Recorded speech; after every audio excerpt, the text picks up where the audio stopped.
Hello, everyone. Thank you for joining me again for another barn break. I just came in from the cold, windy day to answer a question that this time is coming from Sandy from Illinois. Sandy asks, Dr. Maria, I've read your book, The Alchemy of Lightness, and just finished your Creating Magic course, part 1, and diving into the horsemanship basics now. I feel like I know you since spending so much time viewing these classes.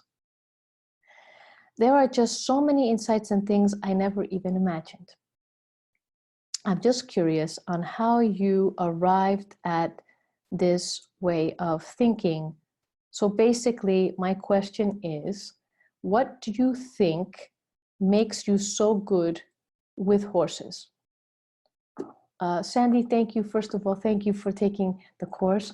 Thank you for keeping in touch with me like this. I want to also let you know, if you're watching, Sandy, and for anyone else who is thinking of participating in the Creating Magic online course that I have available, part of it is that you are entitled to a 45-minute one-on-one consultation with me about you and your horse and your journey. So Sandy, we need to connect so you can take me up on that. So to start with Sandy's question, let me start by saying, first of all, one of the reasons I've just spent the last 2 years working on this online course is because I believe and know that this ability of connecting with animals deeply is accessible to all of us. And if you are listening to this video, you know that. Oftentimes people think there's a special gift, but I do believe all of our experiences and the fact that we wish that for ourselves and our animals already sets us up, sets the stage for us to access this. All I become in your journey is a medium to help you gauge it. All I become is a guide to help take you there, perhaps in a more easy way. Also, oftentimes it's helpful to hear someone validate the things that start to come up for you as you begin to engage that level of intuition that we need with our horses, that animal instinct. So if this is of interest, please look into below. There's a link for my online course. Right now we're having a bonus special just because of the season, and we're adding in just another special course, a very, very exclusive course that I do, but we're throwing it in there for you. So let me start by answering, Sandy, your question, and for those others that are listening, while this is accessible to all of us, all of us have a history that makes us particularly good at being able to gauge and hone in our intuition and our nonverbal communication skills. For me, I believe there's basically 3 or 4 things that probably have contributed to it. Number one, or as I've been told, actually, in having consulted over the years with different experts on these matters, I think the number one thing, Sandy, is that I am ... a twin. That picture is of me and my twin sister, probably when we were about 18, 19, and that yes in the middle is indeed a goat. Having a twin sister is a very unique experience. There's a lot of literature around being a twin. We even had, for example, our own language. We called it Zuplamo. We had our own alphabet. The second piece is growing up bilingual, or monolingual. So my first language is actually Greek, and having later in my childhood, having to acclimate into an English-speaking environment was a challenge.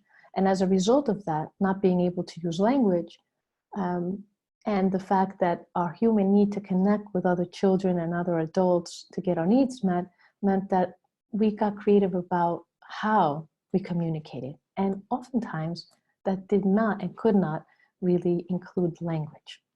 So it was, you know, the old saying, it's Greek to me. Well, it was a Greek to most people who would try to understand this verbally. So that's number two. I think number three, it's probably that we come from a collectivistic culture. And cultures that tend to be collectivistic, Japanese, Italian, a lot of the Southern Mediterranean cultures tend to be collectivistic. And so this is a natural understanding, appreciation, and respect for the greater good and a herd mentality. Your happiness is important to me. Your happiness and my happiness are one. Well, when trying to commune with another herd animal, it's a little easier to connect when already I can appreciate their hierarchy. Their hierarchy is, in fact, very collectivistic, and it is very tribal, and there's a sense of order there, and everybody has a place. And so I can respect that without having to come in and say, dominate anyone. I can appreciate the value of each of the members in a way that perhaps my culture, coming from a collective culture, has allowed me to do that already. So that's kind of a already prerequisite, something I didn't have to learn necessarily in my journey with horses. It was something already kind of wired. Another reason, another factor that I believe probably gives me a unique perspective into horses has a lot to do with maybe genetics. So on my paternal side, there is a strong genetic predisposition for what, say, the ancients would call animal whispering. We come from a long line of farmers, agriculturists, and sandy sheep herders, goats and sheep and animals. Many of my ancestors that was their daily life, and in many ways, where my origins come from, that's how it is now. And so some of my early memories were of sitting with my paternal grandfather with cats climbing on top of him. He was a very austere man, but yet he had that special touch. My father the same, his grandfather and his grandfather's father. So I think there's sometimes we have the gift of genetics that gets passed down. That's one of the gifts, I believe, that did get passed down. So there are things that, for example, I can hear when I am with horses, and I guess they call it here auditory clairvoyance. So that's a primary mode that I can hear horses, and through horses I can hear things even about the people that commune with them regularly. So I believe that's kind of a gift, and we all of us have a gift, and we all have the capacity to tap into it, whether it's a visual clairvoyancy or an auditory. But that, while we give it a name that sounds very psychedelic, in many ways, horses, being a tonal creature, they communicate in tones. Those tones is what I'm very sensitive to and understand very, very clearly. Now, in the course, the Creating Magic Step 1, the philosophical foundation, one of the things I go into a lot of detail actually is about how to hone in your animal instincts and why are they not 100% there right now. So when you go through that course, you will understand a little bit more about how to develop it and where did it go? Where did it go? It was there when you were born, but then what happened? So I go into that a little bit. So with that, I hope, Sandy, that answered your question, and I welcome you to reach out. You have that 45-minute consultation.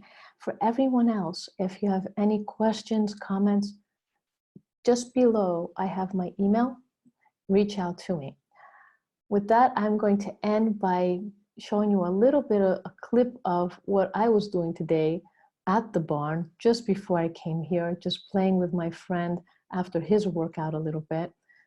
He is a Kiger Mustang that is owned by one of my students, and we love to play after his sessions, and he enjoys it and I enjoy it. Thank you so much for joining me. Please, if you haven't already, click the subscribe button below, because that way you get notifications for any upcoming events, any kind of videos that I can get to you that might be helpful. So with that, I'll see you next week.